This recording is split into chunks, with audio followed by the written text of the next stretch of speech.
Worldwide parent coach and conscious educator Sue DeCaro is on a mission to revitalize the joy in parenting. Welcome to Conscious Parents, Thriving Kids, a podcast designed to help parents all over the world create deeper connections with themselves and their children while overcoming life's daily parenting challenges. Listen in if you want to bring more laughter, love, and enjoyment to your home life. Welcome to Conscious Parents, Thriving Kids, a place for all things parenting. I am your host, Sue DeCaro. I am thrilled to introduce my special guest on this episode, Tisha Marina Bernard. Tisha is an international speaker and peace ambassador. She has worked with thousands of students, schools, and communities, facilitating bullying prevention trainings, restorative practices, and trauma-informed counseling circles. She is the founder of I Choose Peace, whose educational mission is to empower young leaders with the courage, compassion, and leadership skills to create peace within themselves and their peers. Tisha has her master's in counseling psychology and is in the process of completing her LMFT. She takes a holistic approach towards treating mental health through modalities which include somatics, experiential facilitation, and dialectical behavioral therapy, with a philosophy based in indigenous healing practices and the transformative power of inclusive dialogue. Welcome, Tisha. I'm so excited that you're here in this episode today. Thank you, Sue. It's an honor to be here.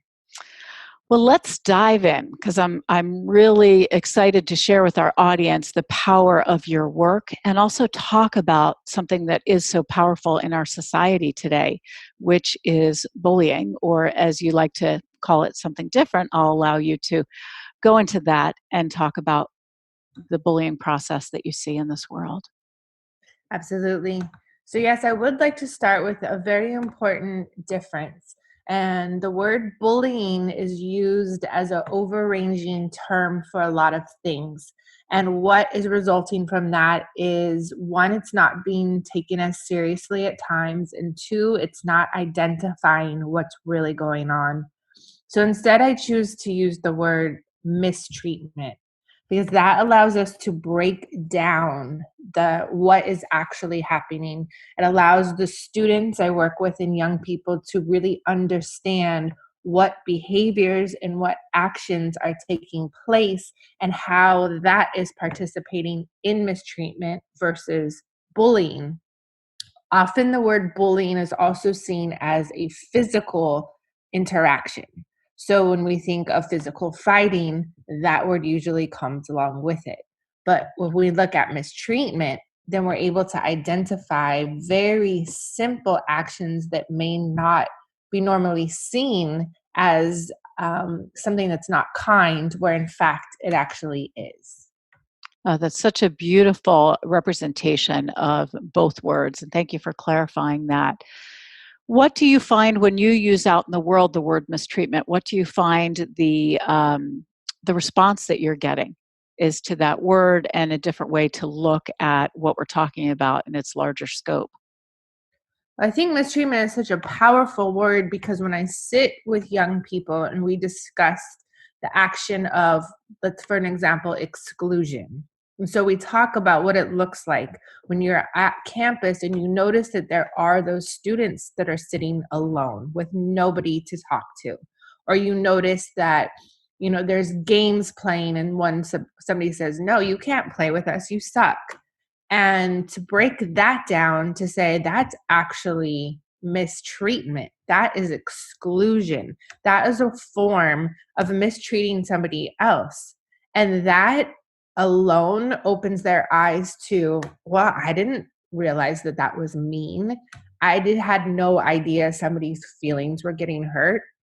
And that, what appears to be a very simple action, is actually a very powerful experience that can change somebody's life. I share with my young people, imagine being a student that comes to school and there's a school of 2,000 people, and this one student has no friends and constantly feels isolated. That can literally change somebody's life.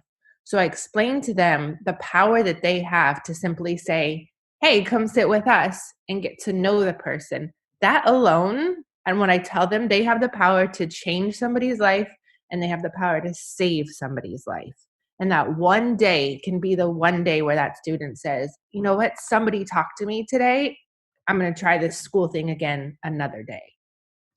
Wow, that gives me goosebumps. Just that alone, I wish I could go back to my younger years and be that person, Yeah. who made that difference. And as you shared that, I realized that I would love to have you share a little bit about your story. And perhaps we should have begun there, but this is where we are. So, would you mind sharing your powerful story about why you do what you do? I think that's so important in your work and in your influence in the world. Well, I personally grew up also having the experience of what would be called bullying, but there were no names for it. And my experience did include a lot of exclusion and being left out and teased and made fun of. I was a student of color in a school where it was myself and one other student, and that was it. And so I often got teased or made fun of for my clothes, for my skin color, for looking different. And at that time, it wasn't something that I knew I could take to an adult. It didn't feel like if I went and said, they're not being my friends, that anything could be done. A common response from adults still today is the kids are being kids, just let it go. And that doesn't work. And so I had my own personal experience. And then I started to work in the school systems. And that is what put me on this particular mission. I work in school systems across this country, and I see the same problems existing no matter what social, economic community I'm in, elementary schools, middle schools, high schools. It's the mistreatment that is taking place is destroying our generation. And I feel very confident in saying the word destroying because those are their fundamental years of growth and cultivation. And right now we are breaking them down on so many levels that by the time they get to being adults, they didn't have the opportunity to have a full childhood, to fully be cultivated in self-esteem and self-awareness. And I'm on a mission for people to understand this. Because if you read an article in the newspaper that says, a kid got bullied at school, or there was a fight that took place, it can be read and it can just be overlooked and not taken seriously. That would have been the same for me if I wasn't inside the school system. But what's happening within those walls of where students go to school every single day has to change immediately. I couldn't agree with you more. And as you said, it's a worldwide situation, but for you, you're working in the US. So let's talk about the parents who are listening right now who may find that their kids are struggling, or maybe their child comes home and says, I'm having a difficult time with friendships and whatnot. And you're not in their school system right now. I'm sure you will be, or maybe you've already been there, but how can you offer some ideas or guidelines of things that they might be able to do in helping navigate with their child and helping navigate perhaps within the school system? Yeah, that's a great question. One suggestion I would start within the home and within the parents is when your child brings home this information verbally, it's just absolutely crucial that you pause what you are doing and come into an open heart space and hear where they are coming from. There's a lot of pain that's being held within those experiences. It's very important to not dismiss what they're saying. As mentioned, to say, we'll just let it go. It'll be a new day tomorrow. These kids are being kids. It's absolutely your response alone will change how that conversation is going to be moving forward. Because most of the time, young people won't even share what's going on because they themselves feel embarrassed or shameful and have their own feelings about it. So most likely they're holding it in for a while regardless. So when they choose to speak that, hold the space for them and listen to what they're saying.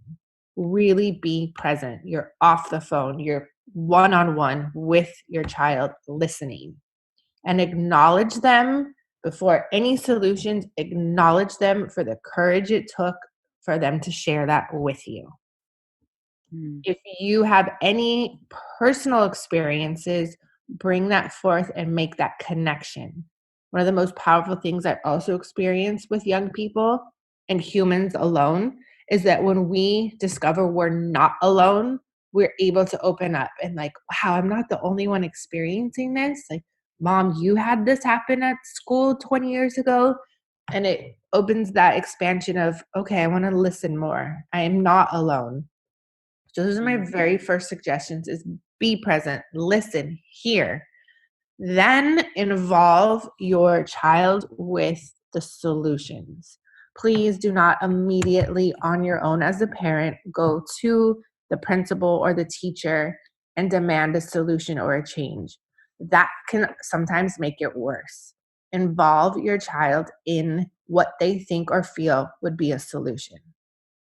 Then my last piece would mention is, and this is where a couple of factors come into place, is one, that resilience piece, because we do live in a world that is not kind all the time, and that is going to be the way it is. So how can you build up your child's self-esteem, have them find extracurricular activities, other things that cultivate their passion and joy so that it's not all based just in school? So what other areas can you pull out that leadership of your child and say, you know what, how can we work together a solution? And also this might not change. How are we going to keep you in a place of power? Mm. I love that. Those are three amazing ideas for parents. And the first one, of course, so powerful to really be present and listen, because none of the other things that you mentioned will happen if we don't hold the space for our child to share openly and honestly, and for us to just accept what it is they're sharing. Exactly. Sometimes I think as a parent, we all may have had experiences where we feel like we want to fix, solve, or bandage up whatever it is that's coming to us. And our job in these moments is really to just listen wholeheartedly and accept whatever it is that our child is sharing, because it's their perception. We can't Yes. really judge what that might feel like, or what that person actually meant when they said something that felt like mistreatment, because we're not in our child's shoes. Yes. Yes, Sue. So I really think those are just absolutely wonderful suggestions. And of course, I'm sure that's what you teach as well when you're working directly with the school system, correct? Correct. Yes. So talk a little bit, if you wouldn't mind. Let's move into the area of why sometimes the children who perhaps include or exclude, because both occur, why these things might happen in our world. Let's talk about why children are behaving in ways that either are including or compassionate and kind, or perhaps, maybe the opposite, mistreatment, unkind, non-compassion based remarks and comments. You share a little bit about what your thoughts are in terms of why children show up this way. I mean, there's lots of reasons, but let's talk about some of the main ones. Yes. So I'm going to speak from my personal experience and thoughts from what I've seen taking place. And I think first and foremost, one of the biggest reasons is that we are living in a very disconnected world. I notice that if students, for example, they're in the classroom and they go to school with these particular students every day, but the majority of them don't even know who's in the room with them. So, from a humanistic place, if I don't know who's around me and who's in my community and I don't have a personal relationship to them, I don't care about what's happening for them. Now, not everybody is like that. I care about the bees and the ants and everybody. But if we look at from this human place, there's such a disconnect that I don't understand that what I say or do has an effect on another human being. And I have no idea what happens after I say something that is not kind, what takes place for that individual and the results. So, what I'm noticing is that we are living in such a disconnected world that we don't have those relationships with the people who are around us, and understanding that we are all connected and it is our responsibility to look out for ourselves and others. Beautiful. That's so beautiful. And I absolutely agree. This is a disconnected world. And so part of our job right now and every day is to work on connection, connection, connection, seeing people in front of us for who they are and what they bring to the table, as well as seeing ourselves and connecting with ourselves more deeply. Yes. And so that actually brings me to the parenting side of this, which, many of us as parents, we're showing up for our children. And I think one of the key factors that I teach, and I'm sure you probably feel strongly about this as well, is how we model behaviors for our children each and every day, how we model how we're showing up in the world, how we're modeling how we're treating our friends and family, how we're modeling how we're treating the people we don't even know, those in the grocery store, those, in the gas station, those, on the phone for 1-800 number, whatever it might be. How do we treat people in our lives? Can you talk a little bit about what your experience is and how you see this affecting our children today? Yes, and I think it sounds cliche, and that's actually what we have to take back, is that adults model the behaviors we expect to see in young people. And every action that we take, young people are watching, absorbing, they're our little sponges. So we have to be very mindful of everything we do. For example, I was in a Costco parking lot, which can always be a little crazy, but I saw two cars get into a very, very tiny like fender bender, and they both got out and started yelling at each other. And my biggest heartbreak was watching the cars that were full of kids sitting there, watching how these adults were going to respond. And in response, they were yelling. People were taking out their cell phone and videotaping it. And as I watched the whole place from an outside perspective, my heart was like, what are these young people learning in this moment right now? They're learning to get angry. They're learning to fight. They're learning to not help and record instead. And as adults, as models, we have to be mindful of every move that we're making. And we are also going to make mistakes. So if you are in the car with your child and you get upset or angry in the car, you model what it's like to pull back and acknowledge, wow, mom just had a really hard moment and I overreacted in a way that wasn't okay. Here's what I could have done differently. And then check in with your child, like, what did you think about that? How would you have reacted? Make every moment a teachable experience. We're not going to be perfect all the time, but what do we do with those imperfect moments? Is beautiful. And, I think there's so much teaching to be done in those imperfect moments. When we own what we've done and how we've done it, and own what we could have done differently in a more conscious approach. Our children are learning both from the positive as well as the not so positive, the human side of who we are, right? We're all human beings showing up as best as we can each and every moment. But those moments where we are perhaps yelling at another driver in a parking lot, showing up in a way that says, I am imperfect, as you so beautifully described it. We're all imperfectly perfect. And owning it, and showing our children that we own what we've done and how we've done it. And we can also own the introspection or the reflection of how we could do something different. And perhaps if we're still in that parking lot, to get out and say to the other driver, you know what, I lost it. I'm so sorry, I lost my cool. And, I could have handled myself in a different way. We're not responsible for the other, only for ourselves. And I think that is a huge issue in our kids learning that when they snap, when they explode, that going back, owning it, and repairing is huge. It is. It is. Well, can you, from your experience in working with various schools, can you tell us a little bit about one of the most important things or aha moments that you see in children today as you teach, and share these beautiful gifts that you have? Yes, I think the beauty of what I'm able to do is I'm in the school for 2 solid days. And I have a group of about 40 students that are selected from all diverse groups on campus that all have leadership within them one way or the other. And that could be leaders that are making positive choices, and those are also the leaders who are leading the mistreatment on campus. And this directly ties back to the disconnect that I'm speaking of.